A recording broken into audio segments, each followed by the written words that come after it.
ઓમ શ્રી ગણેશાય નમઃ. નમસ્કાર મિત્રો, સ્વાગત છે તમારું યુટ્યુબ ચેનલ ત્રિનેત્ર ભક્તિમાં. મિત્રો, આજે આપણે જોઈશું વીરપસલી વ્રત વિશે.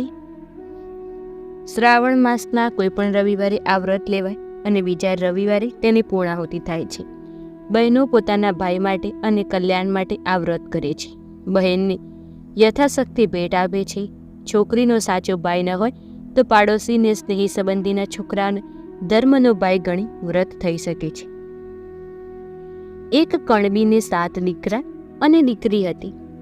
7 ભાઈ પરણેલા અને બહેન પણ પરણેલી, પરંતુ તેના સાસરિયામાં કંઈ અણબનાવ થયેલો, તેથી તે કરમનો દોષ કાઢી પિયરમાં રહેતી હતી. 7 ભાઈઓમાંથી નાનો ભાઈ ભલો હતો. તેને માતા પ્રત્યે અપાર મમતા હતી. 6 મોટા ભાઈઓ ચાલાક હતા, તેથી ધંધામાં ફાવટ આવી જતા ડોશીથી જુદા થઈ ગયા. ડોશી નાના છોકરા ભેગી રહી, બહેન પણ સાથે જ રહેતી. નાનો ભાઈ માંડ બધાનું પૂરું કરી શકતો. ભલો નાનો ભાઈ ઘરમાં પરચુરણ ચીજ વસ્તુની નાનકડી ખાટડી ચલાવતો હતો, એટલે કમાણી ખાસ કંઈ ન હતી. વળી ગામમાં મોટી હાટડીઓ હતી, એટલે એને ત્યાં નામની જ રાખી હતી. પરંતુ તે કરકસરવાળો હતો, એટલે ઘરનું ગાડું જેમ તેમ ગબડાવતો હતો. નાના ભાઈને ટેકો કરવા બહેને કંઈ કામ કરવા વિચાર્યું. તે તો પોતાના 6 ભાઈઓ પાસે ગઈ અને કામ આપવા કહી, પણ પૈસાવાળા ભાઈઓ અભિમાનમાં સરખો જવાબ પણ આપ્યો નહીં. તેથી ભાભીઓ મોઢું બગાડી નણંદને સંભળાવી દીધું, તમારાથી ઢોર ચરાવવાનું કામ થાય તો કરો. બહેને તો ઢોર ચરાવવાનું કામ માથે લીધું. સાંજે ઘેર જતી વખતે ભાભીઓ જે વધ્યું કટ્યું ખાવાનું આપ્યું હોય તે ઘરે લઈ જઈને ખાતી. એક દિવસ બહેને નદી કાંઠે કેટલીક છોકરીઓને વ્રત કરતી જોઈ. પૂછ્યું, બહેનો તમે શું કરો છો? છોકરીઓ કહે, આજે વીરપસલી છે, અમે વીરપસલીના દોરા લીધા છે, તે ભાઈના જમણા હાથે બાંધીશું અને ભાઈનો એક ખોબો ભરાય એટલું અનાજ રાંધીશ, જમીશું. બહેન બોલી, દોરો બાંધવાથી કઈ લાભ ખરો? છોકરીઓ કહે, ભાઈ છે તે બહેનને યથાશક્તિ રોકડ રકમ અથવા વસ્ત્રાલંકારની ભેટ આપે છે અને બહેન ખુશ થઈને ભાઈને આશીર્વાદ આપે છે, જેથી ભાઈના 12 મહિના સુખમાં સારા થાય છે. બહેન બોલી, ત્યારે હું પણ વીરપસલીનું વ્રત કરું, પણ કેવી રીતે થાય તેની મને ખબર નથી. છોકરીઓ કહે, દોરાની 8 શેર લઈને તેને 8 ગાંઠ વાળવાની અને 8 દિવસ સુધી રોજ સવાર સાંજ દોરાને ધૂપ દેવાનું, પછી જ જમવાનું. 8 દિવસ પૂરા થયા એટલે દોરો પીપળ બાંધી દેવાનો. એક છોકરીએ 8 શેરના 8 ગાંઠવાળા 8 દોરા બનાવી બહેનને આપ્યા અને કહે, જો બહેન 7 દોરા તારા ભાઈઓના કાંડે બાંધજે અને 8મો દોરો છે તે 8 દિવસ પછી પીપળને બાંધી દેજે. બહેન દોરો લઈને ખરેખર પોતાને ઘેર ગઈ અને પોતે વીરપસલીનું વ્રત લીધું છે એવી વ્રત માને કરી. બોલી, માં, વ્રતના દોરાને ધૂપ દેવા દેવતા રાખજો. માએ કહે, સારું ને ચૂલો ઠાર્યો નહીં. એવામાં એની ભાભીઓને ખબર પડી કે નણંદ વીરપસલીનું વ્રત કરે છે, તેથી મનમાં બળવા લાગી. આ બાજુ બહેન નદીએ નહાવા ગઈ અને તેની એક અગે દેખી ભાભીએ કોઈ બહાને ઘરમાં આવી ચૂલામાં પાણી રેડી દીધું. દેવતા તો ઉલાઈ ગઈ. થોડી વાર બહેનને ઘેર આવી અને દોરાને ધૂપ કરવા લેવા જઈ તો ચૂલો ઠરી ગયો હતો. માને પૂછતા તે જાણવા મળ્યું કે એની વખતે ભાભી ચૂલામાં પાણી રેડતી ગઈ હશે. બહેને ફરી ચૂલો સળગાવ્યો અને થોડાક અંગારા લઈ દોરાને ધૂપ દીધો. પછી તેણે વધુ કટું ખાઈ લીધું. જોત જોતામાં વ્રતના 8 દિવસ પૂરા થઈ ગયા. હવે વ્રતનું ઉજવણું કરવાનું હતું, તેથી બહેને માને કહે, આજે મારે વ્રતનું ઉજવણું કરવાનું છે, તેથી 6 ભાઈઓને દોરો બાંધી આવું. તેઓ મને હેતથી બોલાવશે અને જમાડશે તો જમીશ. આમ કહી બહેન 6 ભાઈઓને ઘેર ગઈ. ભાભીઓએ દોરા બંધાવ્યા, પણ બહેને કંઈ આપ્યું નહીં, તેથી ભાભીઓએ છણકો કરી કાઢી મૂકી. બહેન હતાશ બનીને મા પાસે ઘેર આવી તો તેનો નાનો ભાઈ થોડી વાર પહેલાં જ ખેતરે જતું રહ્યો હતો. બહેન તો ઉમળકા બેર ખેતરમાં નાના ભાઈ પાસે ગઈ અને બોલી, ભાઈ, વીરપસલી એમ કહી તેણે ભાઈના જમણા હાથને કાંડે હિતથી દોરો બાંધી દીધો. ભાઈએ ગળગળા થઈ કહ્યું, બહેન, હું તને શું આપું? મારી પાસે તને આપવા જેવું કંઈ નથી. બહેન કહ્યું, ભાઈ, તમને ગમે તે આપો, ગમે જે આપો, તે મારા મન સોનાનું છે. ભાઈ કહે, 1.25 શેર કોદરા ખેતરમાં વાવવા લીધા હતા, તે બહેનને આપ્યા. માટીનું ટીફું આપ્યું અને કોડિયામાં ગજવામાં 1 પૈસો પડ્યો હતો તે કાઢીને આપ્યો. બહેને બધું સલ્લાને છેડામાં બાંધી દીધું. ભાઈ, મારા મનથી કોદરા એ કમોદ છે, માટીનું ટીફું એ ગોળ છે અને પૈસા તે રૂપિયા છે. તારું સાચું હેત હોય તેની આગળ લાખ રૂપિયા નકામા છે. આમ કહી બહેન ઘરે ગઈ તો ઓસરીમાં તેના પતિ બેઠેલો આ તો નવા નામું આવે તેવી વાત હતી. મનમાં થયું કે આ આવ્યા ક્યાંથી? તો માએ ઓઢીને અંદરના ઓરડામાં મા પાસે ગઈ. માએ કહ્યું, બેટી, તારી શ્રદ્ધા ફળી, તારું વ્રત ફળી. આજે તારા પતિ તને તેડવા આવ્યા છે.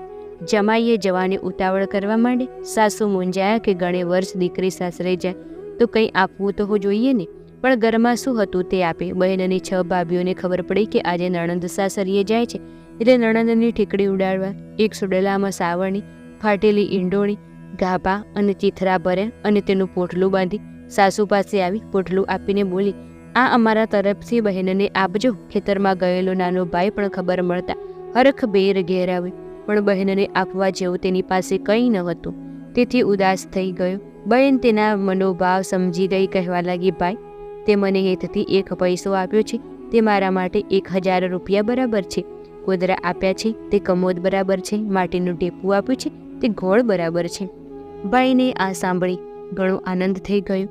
ભાઈ બહેનને વડાવવા ગામના પાદર સુધી ગયો, પણ મા ભીની આખી દીકરીને વડાવીને ઘેર આવી તો યાદ કર્યું કે અરે રે, દીકરીને દોરાને ધોપ કરવો હશે ત્યારે વગડામાં દેવતા ક્યાંથી લાવશે, માટે આપવી આવું. મા તો એક ઠીબમાં દેવતા લઈ દીકરીને દેવા માંડી.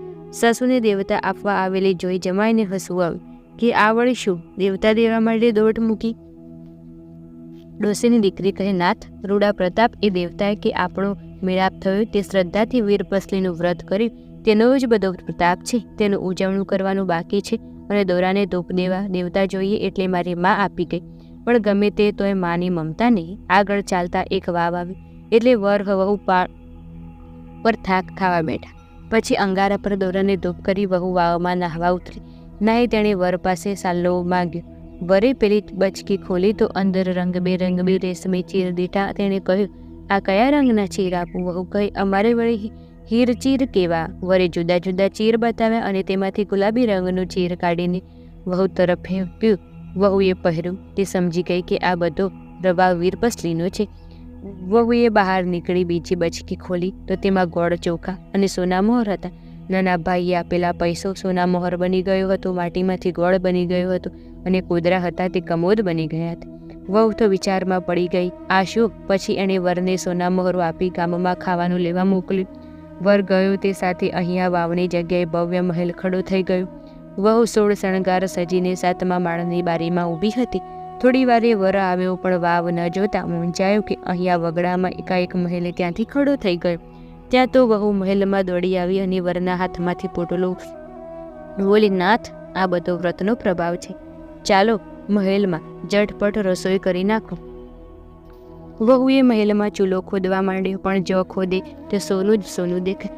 ધરતી દેખાય તો ચૂલો થાય ને. અરે રે, હવે રાંધવું સી રીતે? વહુએ ધરતીમાને ખૂબ વિનંતી કરી અને પછી એક ખૂણામાં ખોદી. ત્યાં માટી હતી. તેણે ત્યાં ચૂલો કર્યો ને ઝટપટ રસોઈ બનાવી નાખી. પછી બંને જમ્યા અને મહેલમાં જે વસવાટ કર્યો. મહેલમાં આ બધી સામગ્રી ભરેલી છે એટલે વરવહુ ખાઈ પીને મજા કરી. આ વ્રતને થોડા વર્ષ વીત્યા તે વહુના પિયરિયાની માઠી દસ્તા બેઠી. એક દુકાળ પડવાથી 16 માસનું કુટુંબ મુઠ્ઠી ધાન માટે વલમવા લાગ્યું. વહુના 7 ભાઈ, 7 ભોજાઈ અને માતા પિતા બધાએ વખાના માર્યા મજૂરી કરીને પેટ ભરવા પર ગામ ચાલી નીકળે. ચાલતા ચાલતા તેઓ મહેલે આગળ આવી પહોંચ્યા. અહીંયા એક બાગ બનતો હતો એટલે તેમને આશા બંધાઈ કે જરૂર અહીં કામ અને ખાવાનું મળશે. 7મા માળની બારીએ ઊભેલી બહેન બધાને ઓળખી કાઢ્યા. તે ઝટપટ નીચે ઉતરી આવી, પણ કોઈને બોલાવ્યા નહીં. તેને જાહેર થયું નહીં. બહેને પોતાના 6 ભાઈઓને પાવડો અને ટ્રીક્કા માપી જમીન ખોદવા માટે લગાડી દીધા. 6 ભાભીઓને તગારા આપી માટી નાખવા કામે લગાડી દીધા. નાના ભાઈ ભાભીને મહેલમાં દેખરેખ રાખવાના બહાને રાખ્યા અને માતા પિતાને મહેલનો એક ખંડ સોંપી દીધો. તેઓ ખાઈ પીને ઈશ્વરનું ભજન કરે. હવે બાગ બનાવવાનું કામ તકાર ચાલતું. 6 મોટા ભાઈઓ અને ભાભીઓ આવું મહેનતનું કામ કરીને કંટાળી ગયા હતા, પણ શું કરે? પેટનો ખાડો પૂરવા માટે મજૂરી કર્યા વગર છૂટકો જ ન હતો. બધા ભાગ્યને દોષ લઈ કાળી મજૂરી કરી રહ્યા હતા. જ્યારે બહેનના નાના ભાઈ ભાભી મહેલમાં આરામ કરી રહ્યા હતા. થોડા દિવસ પછી બહેને મોટા ભાઈ ભાભીઓને મહેલમાં જમવા બોલાયા. તેમના સાથે નાના ભાઈ ભાભીને જમવા બેસાડ્યા અને બહેને જાતે પીરસવા માંડી. તેણે મોટા ભાઈઓના થાળમાં સોનાના લાડવા પીરસ્યા અને ભાભીઓના થાળમાં ચાંદીના લાડવા પીરસ્યા અને વાટકામાં રાબ પીરસી. જ્યારે નાના ભાઈ ભાભીના થાળમાં ચૂરમાના લાડુ અને દાળ પીરસ્યા. નાનો ભાઈ અને ભાભી મોજથી લાડુ ખાવા લાગ્યા અને દાળના સબડકા બોલાવા લાગ્યા. જ્યારે 6 મોટા ભાઈ ભાભીઓ એકબીજાને મોઢા સામું જોવા લાગ્યા કે આ તો કેવું જમણ છે.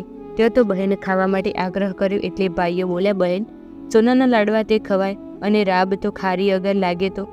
બહેન બોલી, ભાઈઓ તમારી પાસે ધન હતું ત્યારે હું એ તમને ખારી અગર લાગતી હતી ને? એ વખતે તમને મારી સાથે વાતો કરવાની ફુરસદ નહોતી. આ સાંભળી 6 ભાઈઓ ચોંકી ગયા. તેઓ બહેનને ઓળખી ગયા અને એવા શરમાઈ ગયા કે નીચી મૂંડીએ બેસી રહ્યા. 6 ભાભીઓ છોભેલી પડી ગઈ. બહેને કહ્યું, મોટા ભાઈઓ, નાના ભાઈના ઘરમાં ખાવા દાન તોય હેતથી પૈસો માટેનું ટેફું અને કોદરા આપ્યા.